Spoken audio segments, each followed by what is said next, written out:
سلام سلام كما يتوحلو خبرات سماعتنا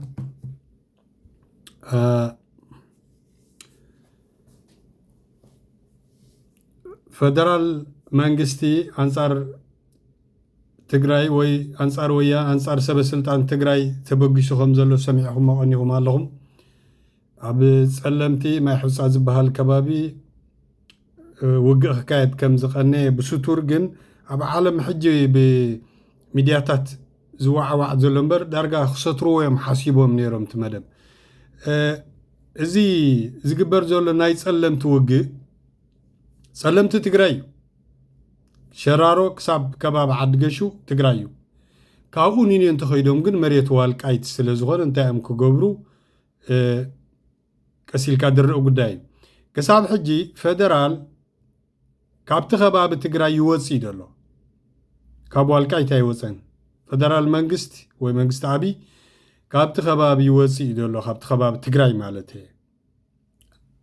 سلازي اسك انتاي دبل نسمعيو የሚሰጥ ስምምነት ነው ያለቀ ጦርነት ያሸነፍነውን ጦርነት ነው አቁመን ሰላም ያመጣ ነው ለሰላም ያለንን ከፍተኛ ጉጉት በኢትዮጵያ ታሪክ ውስጥ ማንንም ሰው ቢያገላብጥ መንግስት እየተዋጋ እያሸነፈ መቀሌ ለመቆጣጠር አንድ ቀን ወጥተን ሲቀረው ለሰላም ድርድር አይቀመጥም የለም የኢትዮጵያ ታሪክ ውስጥ ለምን ሆነ ሰላም ስለሚያስፈልግ በዛ ሂደት ውስጥ በቀሩት ቀናት ውስጥ 5 10 20 ሰው የሚሞት ከሆነ ወገን ነው የሚሞተውና ያ መቅረሱ ጠቃሚ ስለሆነ ነው ድርድሩ ያስፈልገው ድርድሩ በጣም ከፍተኛ ጠቀሜታዎች አምጥቷል ባለፉት 2 ዓመታት ምንም አይነት ውጊያ አልነበረም ትልቅ ነገር ነው የትግራይ ህዝብ በውጊያው ጊዜ ሰርቪስ አያገኝም መብራት አልነበረውም ባንክ ሰርቪስ አያገኝም ትራንስፖርት ሰርቪስ አያገኝም በርካታ ችግሮች ነበሩት መንግስት እንደ መንግስት ፈርሷል ያን መልሶ የሚያቋቁምና ቤዚክ ሰርቪሶች ፕሮቫይድ የሚያደርግ ኢንትሪም كبرات سماعتنا قريتا ازي دزاربل جلو كنعوت قريبنا خلنا نسلام دقفنا وين سلام ناب سلام مسينا دبل دلو على تاريخ حزب اثيوبيا كنعوت مسقرب منجستن سلام غيري فرتنو احنا كن كنعوت قريبنا خلنا هنا نسلام غيرنا سلامنتاي تبدو حريز موت سب سلازقد سنه يدبل دلو عبدي نمن يتقس دلو بيدو زور نتاناي مقله مس منجستي ارترا خوين زهارمم زنبرن ويانه نعا ايد زارب دلو السخاني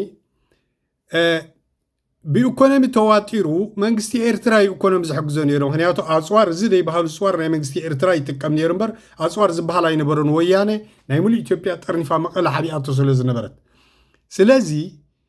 أبتا مقله مسترفت جن سلام مسينا دبل دلو مايكل هامر يرغيبوشل بإيكونومي تواتيرو سلز نبره مايكل هامر زدليكا جنزب كنبكاينا كابيد ناخت وسجن زخونه يكون مسل يبلكان ني إثيوبيا نميت عمت كن مرحت سنحنا نحنا نبر شخاتكم يكونكم سلازي فتيخات سلي خان زخت فرمولو لكا إلو ماي كامل الرخيبو أبزا وانزي أزدليكا باجت كنبكاينا سلز بولو أما قال تواتيرهم كله هو يعني لمنجستي إرترا رطريتوا عن صاحبهم قريفهم مخيدهم حج انتاي تكمل الله اشترى نحنا غنعود قريبنا خلنا ينان السلام قريبنا انبرم تعوتنا نيرنا نو السودة يكون نيجيبيا زمرحانيرو ويزمرحا زولو أمريكا مايكلا أمريو نتا قدا يدوا بيلو ويان غيتطفهم مسارحنا سلوزغونو اللي كا جنزب كن بكاينا إتكاتر يوصل تعالى مسويان خونكم نشعبيا تهارمو وين منجستي إرترا تهارمو كيح بحركم كاو تحوزر أمبر إزي أكايدا زي السخا زي فرد كاي قد يالو إثيوبيا نهانا برنات كاي كونتن إلو بخصادو مسحانا قوة يفرمو حجينا زي آيو دزارب الله زولو سمعوه هذا ما فتروا بتاعم تكامينا وتيتا ما ترغبو يوسدال يا مونو بس الناس ما صارت ميتبقوا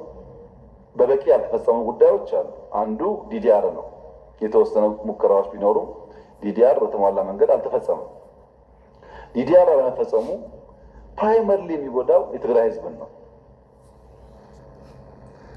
ማስተማር መቆፈር አገር ማልማት የሚችሉ ወጣቶች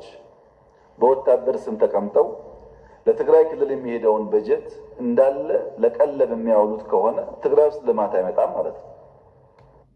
በየወሩ ያ ገንዘብ ለልማት ቢውል በርካታ ጠቀሜታ ሊያመጣ ይችላል እና ዲዲአሩ ለአጠቃላይ ሰላም ብቻ ሳይሆን ለትግራይ ሕዝብ ተጠቃሚ ስለሚያደርግ ዲዲአር ዝብሎም ዘሎ እቶም ናይ ወያነ ክጣየሱ ዝተባሃሉ እዮም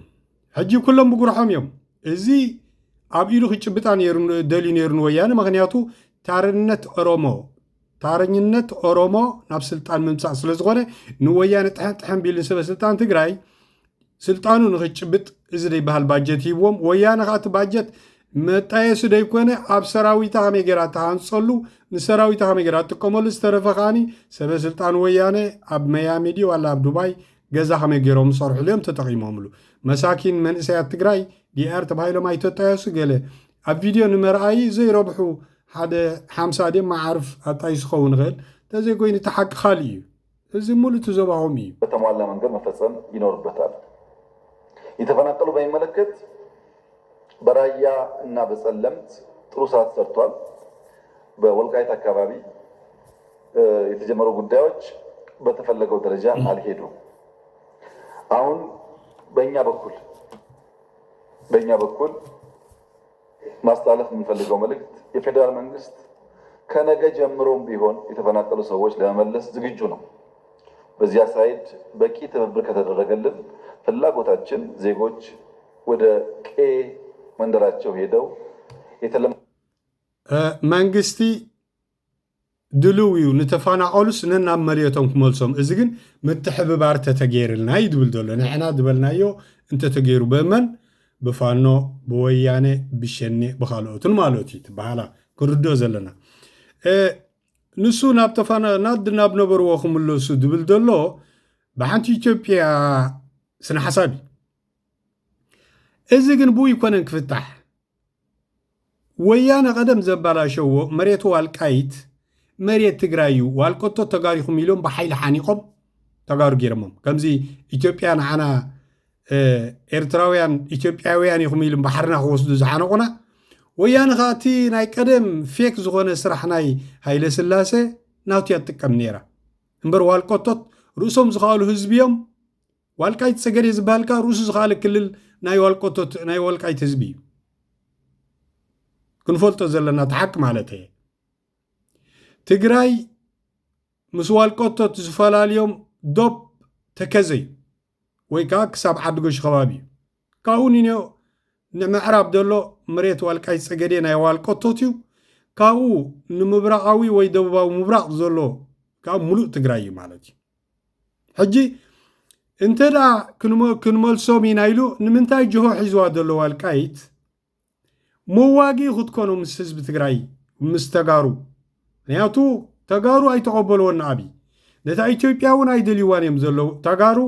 ዕላሞም ተዓባይ ትግራይ ናይ ቀደም ያ ብሓንጎሎም ኣቐሚጦም ኣደሎ ክሳብ ሎሚ መውፅኢን መምለቑን ስኢኖም ህዝቢ ምሓራ በዚ ህዝቢ ኤርትራ በዚ ሓኒቑ ሒዝዎም በዛ ህዝቢ ዓፋር ሓኒቑ ሒዝዎም እምበር ሰበስልጣን ትግራይ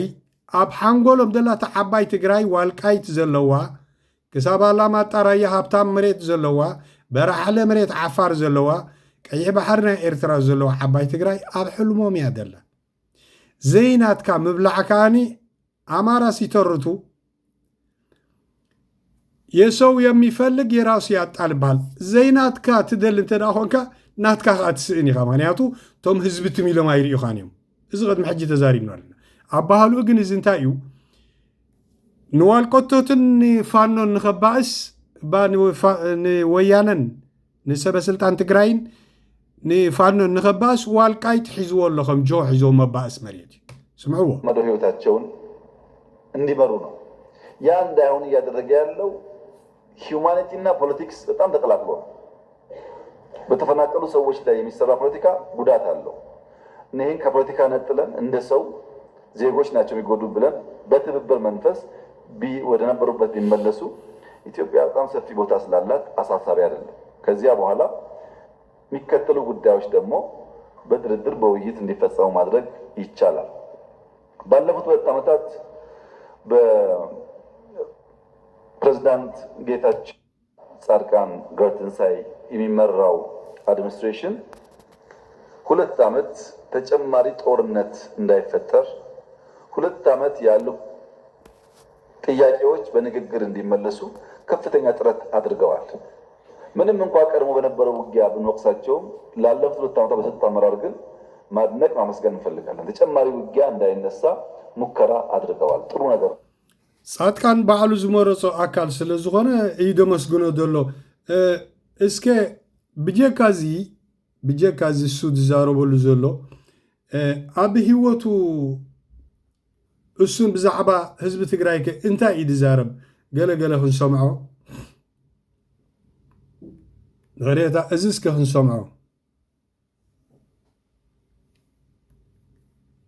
3500 ሰው ያዝነው የከዳ ሰራዊት ነው።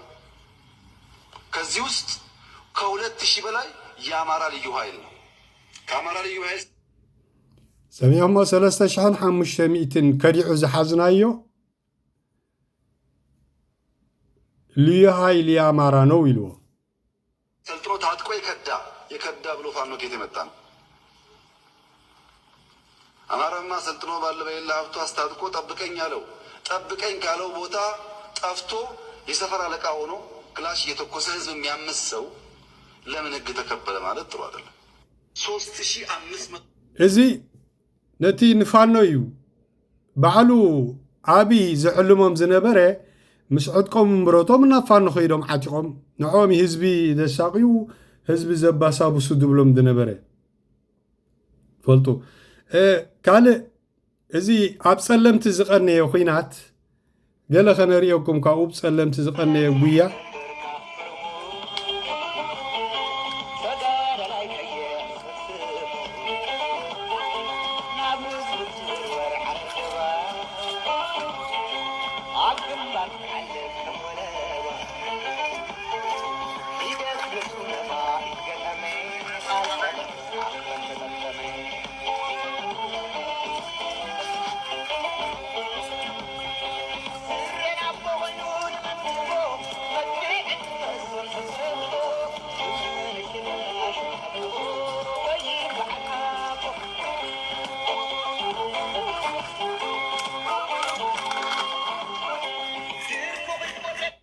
እዚ ወያነ ጸለምቲ መሬት ዘጥቅዕ ነበረ እዩ ክሳብ ሕጂ ንሕና ንወያነ ንነቕፎን ስለምንታይ ኣብ መሬቶም እዮም ዘለዉ ጸለምቲ መሬት ትግራይ እዩ በዚ እዚ በዓል ዓዲ ሃገራይ ዝበሃል ከባቢ ወይ ክሳብ ሸራሮ ዝበሃል እንድሕር ዳ ኸይዶም መሬት ትግራይ እዩ መሬቶም እዩ እዚኦም ክጎዩ ከነሪኦኩም ፀናሕና ከዓኒ ኣብ መሬት ትግራይ ዝነበረ ናይ ፌደራል መንግስቲ ወይ ሰራዊት ዓቢ ስለ ዘጥቅዕዎ እሱን ቡድሮን ፈቲኑ እዩ ብዙሓት ሃሪሙሎም እዩ እንተኾነ ግን ንሰራዊት ትግራይ ክቃወምዎ ይክእሉን እዮም ክኽልክልዎ ይክእሉን እዮም ኣብ ዝኾነ ከጥቅዕ ይኽእል እዩ ብዝያዳ ከዓ ሕጂ ክኢላ ናይ ካርታን ንኩናት ከም ዳማ ዝፃወተሉ ብህዝባዊ ግንባር ዝተምሃሩ መራሕቲ ናይ ኤርትራ ስለ ዘለዉ ክሕዝቦ ይክእሉን እዮም ምክንያቱ መራሕቲ ኤርትራ ብምሎም ብወተሃደራዊ ክእለት ብቕዓት 100 ካብ 100 እዮም ኣብቲ ዞባ ንወተሃደራዊ ብቕዓት ንናይ ኤርትራ ክወዳደር ዝኽእል ኣብ ዞባና የለን ዞባና ክብለኩም ከለኹ ካብ ሶማልያ ኢትዮጵያ ጅቡቲ ሱዳን ኬንያ ኩሉ እዞም ኩሉን ሃገራት ተቐሰልኩም ዘለኹ ኡጋንዳ በላ ዋላ ደቡብ ሱዳን በላ ንወተሃደራዊ ብቕዓት ኤርትራ ክምክት ዝኽእል ወይ ክዳረግ ዝኽእል ዓቕምን ብቕዓትን ፍልጠትን ወተሃደራዊ ሳይንስ የለን እዚ ኣፍ ልበይ ነፊሕ ዝዛረበሉ ሓቂ ናይ ብሓቂ ዝብለኩም ዘለኹ ምክንያቱ ንሕና ክንምሃሮ ከለና ወተሃደራዊ ኤርትራውያን ወተሃደራዊ ብቕዓት ካብ ንእሽተይ እንዳተመልመለ ብልክዕ ከዓ እንዳተሓዙካ ዝምህሩኻ ስለዚ እዚ ወተሃደራዊ ብቕዓት ኣብይ ክከላኸሎ ይክእልኒ ምክንያቱ ንሕና ኤርትራውያን ከዓኒ ኣይኮነን ንኤርትራ ንኢትዮጵያ ከም ፃዕዳ ኢድና ስለ ንፈልጣ ኣበይ ክጥቃዕ ዝግብኦ መዓስ እዩ እንታይ እዩ ፅቡቅ ጌርና ኢና ንፈልጦ ንሕና ስለዚ ሕጂ ምስ መንግስቲ ኤርትራ ኮንካ ንኣበይ ንምህራም ቀሊል እዩ እስከ እዚ እንታይ ይኽብል ያ የሰጠናቸው የሁለት ዓመት ጊዜ አልቋል። አሁን ስላለቀ የህግ ማሻሻያ የሚፈልግ ጉዳይ አለ። ተጨማሪ ጊዜ ስለሚጠይቅ ህግ መሻሻል አለበት።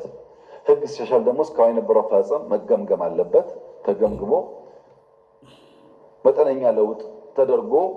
የፕሪቶሪያ ቀጥለው ምርጫ ድረስ ስራውን እየሰራ ህዝቡን ለምርጫ ፕሪቶሪያ ድብላ ዘሎ እዛ ናይ ደቡብ አፍሪካ እንዲያ እታ ካብ መቐለ ኣድሑንና ኢላ ወያነ ንኣሜሪካ ምስ ነገረት ኣሜሪካ ብማይክል ሃመር ሰዲዶም ታለ ውፃኢቱ ዋጋ ገለ ኢሎም ዝኸልከልዎ ንዓብዪ ንሰ እዛ ፕሪቶሪያ እዚኣ ሽጠራ እዩ ባዕልኻ ዘይትገብሮ ባዕልኻ ዘይትውድኦ እንተ ደኣ ኮይኑ ብኣሜሪካ ዝውዳእ ነገር ስኻቶም ፀለውጡ ዋላ ሓንቲ የለን ክንብሎ እንደል ዶክተር ዓብዪ እዚ እንታይ እዩ ድብል ዘሎ ስከበል ኤርትራ ትበሃል ሃገር ከመይ ከም ዝኸደት ኣይፈልጥን ይብል ዩናይትድ ኔሽን ዝፈልጦ ሪፈረንደም እዩ እንታይ ይብል ከም ዘሎ ዘይፍለጥ ሰብ ስለ ዝተጃሃረ ተደናጊፆም ናብ ዝኾነ ከኣት እዮም ኣይኮነን ፈልጡ እዮም ከመይ ገሮም ዓዶም ከም ዘውሕሱ ምክንያቱ ጃሃር ኣይኮነን ማለት ኤርትራን ትግራይን አውዙ ዝሓለፈ ጀኖሳይድ ያተበድልና ኢና ኢለ ህዝቡን የስልጣን ባለቤት ያደረጉ ስለዘለና ኢለ ዓዘ ይብሎም እውን አይወምን ኤርትራውያን ተፈተወ ተጸልአ ማንም ፈተወ ማንም ሰልአ ዓዶም ዘውሓሱ ሃገሮም ዝመስረቱ ናጽነቶም ዘረጋገጹ ብቕልጹሞም እዩ ኤርትራ ትበሃል ሃገር ከመይ ከም ዝኸደት ኣይፈልጥን ይብል ዩናይትድ ኔሽን ዝፈልጦ ሪፈረንደም እዩ እንታይ ይብል ከም ዘሎ ዘይፍለጥ ሰብ ስለ ዝተጃሃረ ተደናጊፆም ናብ ዝኾነ ከኣት እዮም ኣይኮነን ፈልጡ እዮም ከመይ ገሮም ዓዶም ከም ዘውሕሱ ምክንያቱ ጃሃር ኣይኮነን ማለት ኤርትራን ትግራይን አውዙ ዝሓለፈ ጀኖሳይድ ያተበዲልና ኢና ኢለ ተሓቀ ይክሕዶ ኣብ ጽምዶ ስለ ዘለና ኢለ ዓዘ ይብሎም እውን አይወምን ኤርትራውያን ተፈተወ ተጸልአ ማንም ፈተወ ማንም ሰልአ ዓዶም ዘውሓሱ ሃገሮም ዝመስረቱ ናጽነቶም ዘረጋገጹ ብቕልጹሞም እዩ 4 ነጥቢ 44 እውን ኣቕምጠሉ እዚዩ ማንም ዘይኽእሉ ሓቂ ስቂልካ ማለት ክንዱ ዝኣክል ክድንቁር እየ ዝበለ ሰብ ኣይሰምዕን ኢሉ ዝደንቆረ ሰብ እንተዘይኮይኑ ኤርትራ ብቕልጽማ እያ ትማል እውን ሃገራዊ ሒሳ ብቕልጽማ እያ ለም እውን ተውሕስ ኤርትራ ትበሃል ሃገር ከመይ ከም ዝኸደት ኣይፈልጥን ይብል ዩናይትድ ኔሽን ዝፈልጦ ሪፈር የቐኒየልና ኣቶ ሃይሎ ደደቢት ኤርትራው ዝቐተለ ገንዘብ ክሽልም እየ ድብል ነበረ ሰብ እዩ ኤርትራው ዝቐተለ ገንዘብ ክሽልም እየ ይድብል ነይሩ በዚ ሰብ እዚ ኣብ ኩርምቲ ኢሕደ በለ ኤርትራዊ ኣሎ ኢለ ይኣምን እየ ብጀካቲ ኦርቶፊሻል ኤርትራዊ ኣብዚ ዝሓለፈ እዋናት ግን ኣወል ሰዒድ ንባዕሉ የመስግኖ ነይሩ ስለምንታይ ኤርትራውያን ዝቐትል ሰብ እንድሕር ተመስግን ኮንካ እቲ ኤርትራውነት ዳ ኣበይ ደሎ ዶ ንመንግስቲ የሃረ መለይን እዩ ትቁንቁኙ ኣወል ስዒድ ነዚ ደጊሙ መልሲ ድህበሉ ተኮይኑ ክንሰምዖ ኢና እንተዘይኮይኑ ግን ኣወል ስዒድ የመስግኖ ነይሩ እዩ ስለዚ መንግስቲ ኤርትራ ይትተንኩፍልና እምበር ህዝቢ ኤርትራ ድላይኩም ግበርዎ ተኮይኑ ትቁንቁኛ ኸ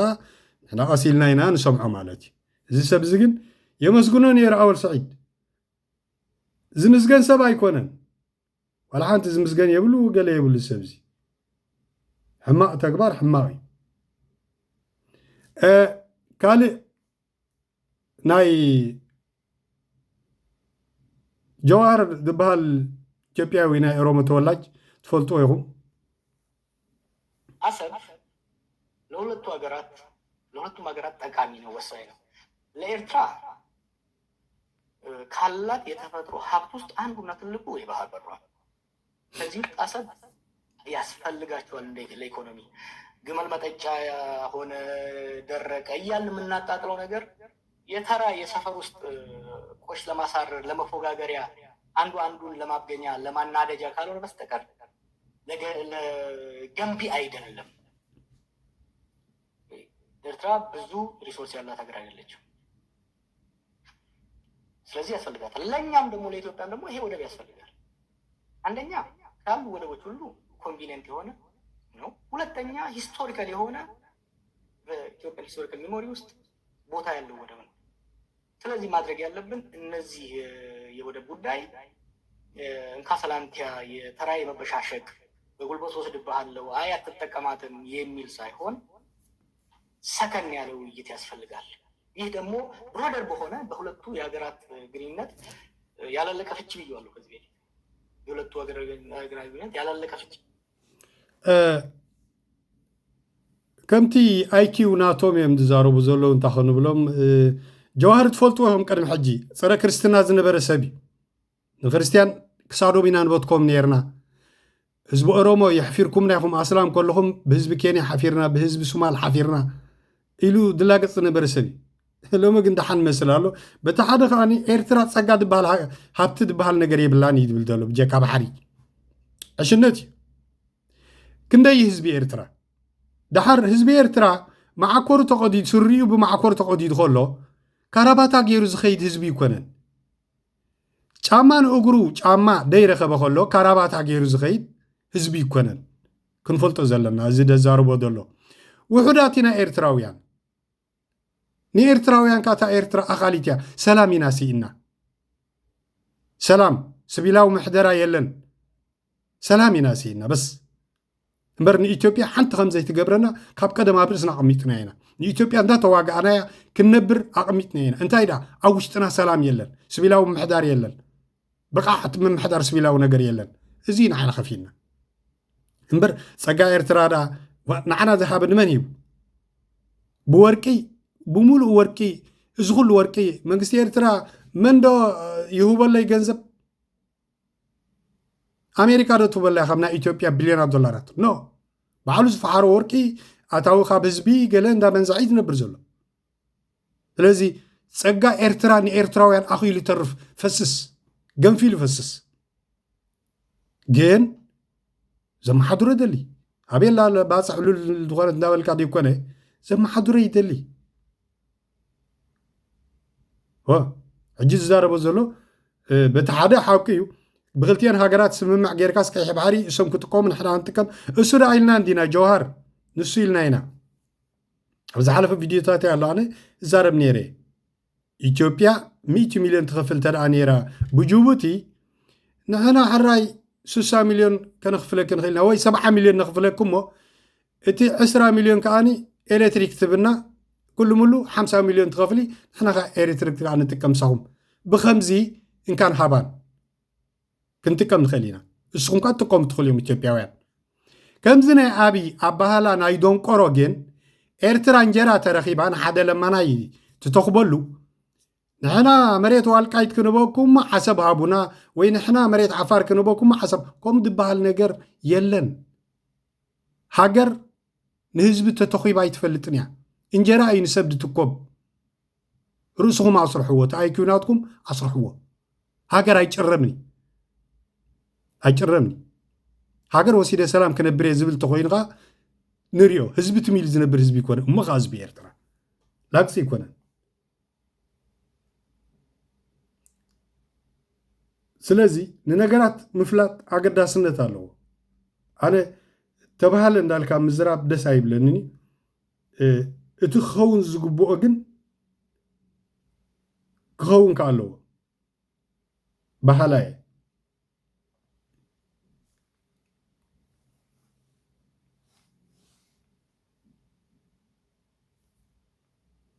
እዚህ ሰብዕወት ሁሉ መቶ ሰው ያዝነው የከዳ ሰራዊት ነው። አብይ አሕመድ ጠቅላላ ኩሉ ኩነታቶም ካብቲ ናይ ኢትዮጵያ ኣይኩ ወፃ ኣይኮነን እስከ ኣብዚያ ኣሎ ሓደ ኣብ ትግራይ ዝግበር ከንታይ እዩ ኢልናስ ከነስማዓኩም ሽራን ኣክሱምን ከባቢ ዘገልግል ዘሎ وانا انا ونود محور سلازقونكو بزح طلق زالت فلتال سلازقنه ጉድኻዩ ህዝብ ትግራይ ጉድኻዩ ህዝብ ክርስቲያን ኢየሱስ ክርስቶስ አይገረፎን አይሰቀለን አይሞተን አይተዋረደን አይተስአን ስለዚህ ዓለም አባ እያ ዘላ አይደ ሓነት እንትብልቃል በአፍካ አውፂኻ ኪዳን እተው ኢልና ይብ ዚያ ነር በخبر ማይ ሰቲ ይዛት ህዝብ ዝሓልፍ ነር እንጓሓልፍ መዝሙር ብዝመስል ግን ደግሞ ንድኡ زارات بدم بزمارسوا تمسا بشرو زي سمع أقول كي لمسوا وحزب كريستيان مريم أره ሃይማኖትና ባዕልና ህዝቢ ትግራይ በሉ ለጽሉ መግለጺኦም ናታቶም ጥልቅ ምስጢር ተባሂሉ ከይወፅእ ዝተገደበ ነገር ሓደ ብሓደ ንርአዮ ዶ እሱ ተዘይመፅኻታ ይፍጠር ወይ ተዝተዓዲሙ رابش يفتر በጃኹም ብስሩ ብጣዕሚ ሓደጋ ኢና ዘለናጋ ብጣዕሚ ኣነ ዝገርመንስ ህዝቢ ክርስቲያን ንብሉ ኣብ ትግራይ ዘይግበር ነገር የለን ኣብ ትግራይ ዘይግበር ነገር የለን ባዕልኹም ሕነቕዎም ሕማቕ ዝገብሩ ባዕልኹም ሕነቕዎም ንሕና ህዝቢ ክርስቲያን ዶ ገለመለ ስለ ዝበልኩም ታ ክብልኹም ህዝቢ ክርስቲያን ጽበይ ኢለኹም ክርስቲያን ክትፈልጦ ድያ እዚአን ክልቲአን እስቲ እዚአን ክልቲአን ኣነ ድልየተይ ዝነበረ ነዚ ነገር እዚ ተዋሪሰ ምሳቅ ኣብሮሮ መልሰለኽለኻ ኣብ ሽረን ኣክሱምን ከባቢ ዘገልግል ዘሎ ዋና ኣነ እውን ወድማ ኣብሮሮ መልሰለኽለኻ ኣብ ሽረን ኣክሱምን ከባቢ ዘገልግል ዘሎ ዋና ኣነ እውን ወድማ ሓወሩ ስለ ዝኾንኩ ብዙሕ ጥልቕ ዝበለ ዝፈልጠሉ ስለ ዝኾነ ጉድኻ እዩ ህዝቢ ትግራይ ጉድኻ እዩ ህዝቢ ክርስቲያን ሕጂ ስምዕዎም ኣነ ኣባል ኣብሮሮም እየ ይድብል ዘሎ ሃይማኖትና ንሓዱ ኣብ በረኻ ኢና ኣባል ኣብሮሮም እየ ኣነ እውን ናይ ሸይጣውንቲ ኣብ ትግራይ መቑፀሪ የብሉን ዝግበር ነገር ትዝገርመኩም ግን ስምዕዎ ትሰወዲ ኪዳን ተኣታቲናሉ ዝነበርና ወፃኢ ዝሕሸ ዝኾነ ናይ ባዕሉ ሓገዝ እናገበረ ብዝግባእ የገልግል ነይሩ ማለት እዩ እቲ ሓደ ሓለቓ ናይቶም 72 መናፍስቲ እዮም ነይሮም እቶም ብዝርዝር ስሞም ዝተቐበልክዎ ኦኬ እስቲ ኣብዚ ቁሩ ክሕዘኩም እንዳሓዝኩም እስቲ ጽቡቅ ጌርና ክንሰምዖ ስለንደሊ ማለት እዩ እስቲ ማለት ኣብዚ ተዋርሶ ክትኣትዉ እንታይ ንምንታይ ዕላማ ኢኹም ክትዋረሱ ደሊኹም ኣነ ሽዕቦት ዘለኒ ድሓርካ ምስ ቤተ ክርስቲያን ከትፈልጦ ድያ ኦርቶዶክስ ተዋህዶ ቤተ ክርስቲያን ከትፈልጦ ድያ እዚአን ክልቲአን እስቲ እዚአን ክልቲአን ኣነ ድልየተይ ዝነበረ ነዚ ነገር እዚ ተዋሪሰ ምሳጋንንቲ ክሰርሕ ዝገበረኒ መርጌታ ዘበለ ብትዕቢት ተነፊሑ ዝተዋጣጠረ ስለ ዝኾነ ኩሉ ሰብ ንክፈርሐንና ኣቢሉ ሓደ ነገር ብምሽያጥ መናባብረይ ብኣግባቡ ብገንዘብ ክመርሕ ስፍሕ ዝበለ ገንዘብ ክረክብ ኢለ ዝገበርክዎ እዩ ገርም እሺ እቲ ካልኣይ ቤተ ክርስቲያን ኦርቶዶክስ እዚ ትፈልጦ ድያ ዝብል እወ ትፈልጦ እያ እታ ቤተ ክርስቲያን ግን ሓቂ ንምዝራብ ግዴታ እዚ ክትመሃርዎ ኣለኩም ኢላ ኣይተምህርን እያ ተማሂሩ ንዝመፀ ድማ ኣይትኽልክልን እያ ግን ትፈልጦ እያ ግን ኣይትኽልክልን ትፈልጦ እያ ኣይትኽልክልን ኣብኡ ዘለዉ ኣገልገልቲ ዳርጋ መብዛሕትኦም ተምሊካውንቲ ዝበሃሉ ኣብ ጅቡኡ መልክዓ ዲያብሎስ መልክዓ ሳጥናኤል መስተፋቅር መፍትሄ ስራይ ምናምን ዝብሉ ብዙሓት ዝርዝራት ኣለዉ እዚኣቶም ሒዙ እዩ ኣብኡ ዘገልግል እዚ ዘለዎ ሰብ ድማ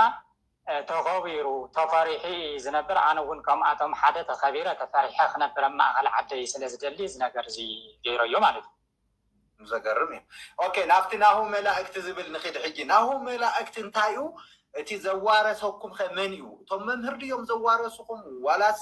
መን እዩ እቲ ዘዋረሰኩም እስቲ ኣብዚኣ